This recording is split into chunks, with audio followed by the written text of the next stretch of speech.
Sir, स्वागत है आपका मेरे YouTube channel all about Himachal में। अभी तक पंच रिवर्स में से हमने 3 नदी को डिस्कस कर लिया है। रावी नदी, सतलुज नदी और व्यास नदी। ये तीनों नदियाँ हिमाचल से होकर बहती हैं। इन 3 नदियों की जानकारी हमने जुटा ली है। अब हम चिनाब नदी के बारे में जानकारी प्राप्त करेंगे। चिनाब नदी को कृष्णा नदी, रसिकनी और चंद्रभागा के नाम से भी जाना जाता है।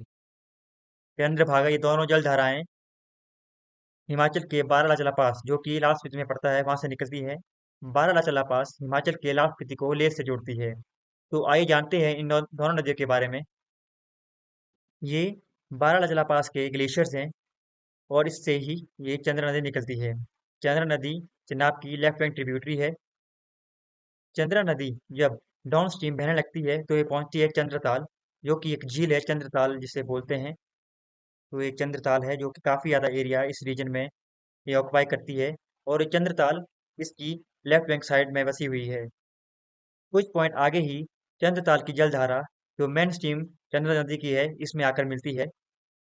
चंद्रा नदी के दाईं ओर एक लेक है जिसे समुद्र टापू के नाम से भी जाना जाता है। ये समुद्र टापू ग्लेशियर से बनकर बनती है और ये आगे जाकर इसी चंद्रा नदी में मिलती है। तो ये पॉइंट है जहाँ पर समुद्र टापू ग्लेशियर और या फिर समुद्र टापू झील की जो जलधारा है वो आकर चंद्रा नदी में मिलती है।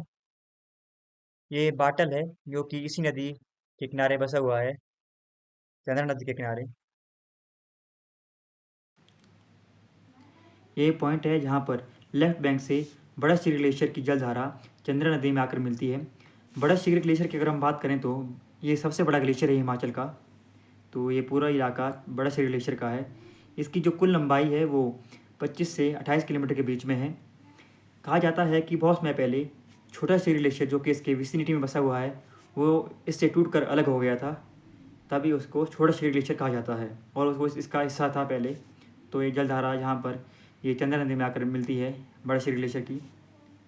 ये है छोटा श्री ग्लेशियर जो कि इसके लेफ्ट बैंक में बसा हुआ है चिनाब रिवर के। इसका भी काफ़ी ज़्यादा एरिया इसमें बढ़ता है इसके इलाके में।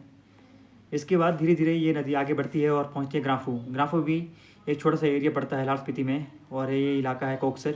ये दोनों इलाके पर्यटन की दृष्टि से काफ़ी महत्वपूर्ण है। इन पॉइंट्स पर हम देख सकते हैं कि काफ़ी ज़्यादा ग्लेशियर पॉइंट है जहाँ पर पूर्ण रूप से ये बर्फीला इलाका है।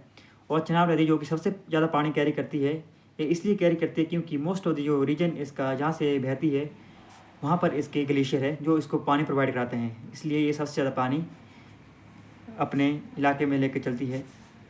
तो ये बर्फीले इलाके सारे जहाँ से होकर गुजरती है। इसके बाद धीरे धीरे इन पर्यटन स्थलों कोकसर को पार करते हुए नदी पहुँचती है अटा टनल की नॉर्थ पोर्टल पर। अटा टनल विश्व विख्यात टनल है जो कि सबसे ऊंचे इलाके में बनी हुई है। इसका साउथ पोर्टल रोहतांग पास में है और नॉर्थ पोर्टल ये इस पॉइंट पर जहाँ पर ये लाहौल स्पीति में निकलती है। और इसके राइट बैंक में ही चिनाब नदी है। चिनाब नदी की जो ट्रिब्यूटरी है चंद्रा नदी, इसके बैंक में ही ये नॉर्थ पोर्टल जो इसके लेफ्ट बैंक में बसा हुआ है अटल टनल का, तो ये चंद्रा नदी है और ये पर्यटन की दृष्टि से काफ़ी महत्वपूर्ण है। इन इलाकों से हम देख सकते हैं कि काफ़ी ज़्यादा जो ये ग्लेशियल पॉइंट है यहाँ पर ये बह रही है। इसके बाद चंद्रा नदी पहुँची है सीसू। सीसू भी पर्यटन की दृष्टि से काफ़ी महत्वपूर्ण है हिमाचल के लिए और साथ साथ भारत के लिए भी। ये सीसू है और साथ में है सीसू लेक जो कि चंद्रा नदी के राइट बैंक में बसी हुई है और है साथ में है सीसू हेलीपैड। सीसू लेक एक छोटी सी लेक है सीसू में और ये है सीसू गांव, छोटा सा गांव राइट बैंक में बसा हुआ है चिनाब नदी के। इसके बाद धीरे धीरे ये नदी आगे बढ़ती है, पहुंचती है मोलिंग, शिफ्टिंग, ये छोटे छोटे इलाके हैं जो कि लाहौल स्पीति के इलाके हैं। ये भी इसी की विसिनिटी में बसे हुए हैं लेफ्ट बैंक में चंद्रा नदी के। इसके बाद इन इलाकों को पीछे छोड़ते हुए ये नदी पहुंचती है संगम स्थल जो कि तांदी के नाम से भी जाना जाता है। ये तांदी है जहाँ पर चंद्रा और भागा का संगम स्थान होता है। तो अब हम डिस्कस करते हैं भागा नदी के बारे में। भागा नदी जो चिनाब रिवर है उसकी राइट बैंक ट्रिब्यूटरी है और ये सूरज ताल से निकलती है। ये सूरज ताल है जो कि बारालाचा पास के राइट बैंक में बसा हुआ है सूरज ताल। सूरज ताल इसकी जलधारा यहाँ से निकलती है और आगे बहती है सूरज ताल की। और ये पॉइंट हम देख सकते हैं यहाँ से इसकी जलधारा आगे बढ़ती है और धीरे धीरे ये डाउन स्ट्रीम बहती जाती है। इसकी कुछ दूरी पर ही आगे है दीपक ताल। ये एक ग्लेशियर लेक है। इसकी जलधारा भी आगे जाकर सूरज ताल से जो जलधारा आती है उसमें मिलती है और आगे जाकर भागा नदी में आती है। तो इसके राइट बैंक में बसी हुई है दीपक ताल। ये पॉइंट है दारचा, जहाँ पर जांस्का रिवर जो कि जांस्का रेंज से आती है राइट बैंक से, और साथ में है सूरजताल से जो जलधारा आती है, दोनों नदियाँ यहाँ पर मिलती है दारचा नामक स्थान पर। इसके कुछ पॉइंट आगे ही ये पॉइंट है जहाँ पर मुलकिला रिवर जो कि मुलकिला ग्लेशियर से आती है बारलाचा पास के, वहाँ से ये नदी आती है और ये तीनों नदियाँ मिलकर अब आगे यहाँ से भाग नदी बन जाती है।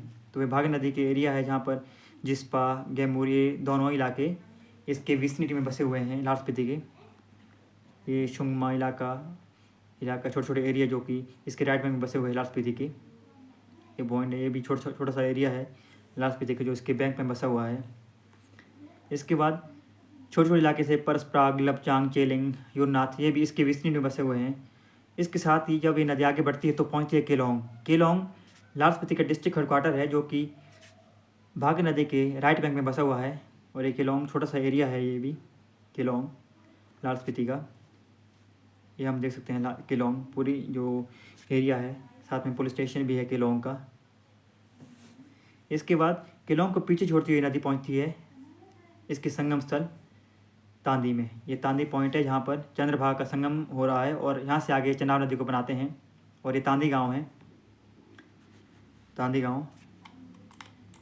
अगर हम तांदी गांव की बात करें तो इसका पुराणों में भी काफ़ी ज़्यादा मान्यता है। कहा जाता है कि तांदी में ही जो द्रौपदी थी, पांडवों की धर्मपत्नी, उन्होंने अपने प्राण को त्यागा था। इसलिए तन मतलब शरीर, देह मतलब त्यागना, अपने शरीर को त्यागना। और कहा जाता है कि जो ऋषि वशिष्ठ है उन्होंने भी अपना जो शरीर है यहीं त्यागा था, इसी पॉइंट पर, तांदी नामक स्थान पर। इसलिए इसको तांदी के नाम से जाना जाता है। तो ये संगम स्थल है दोनों रिवरों का, चंद्रभागा।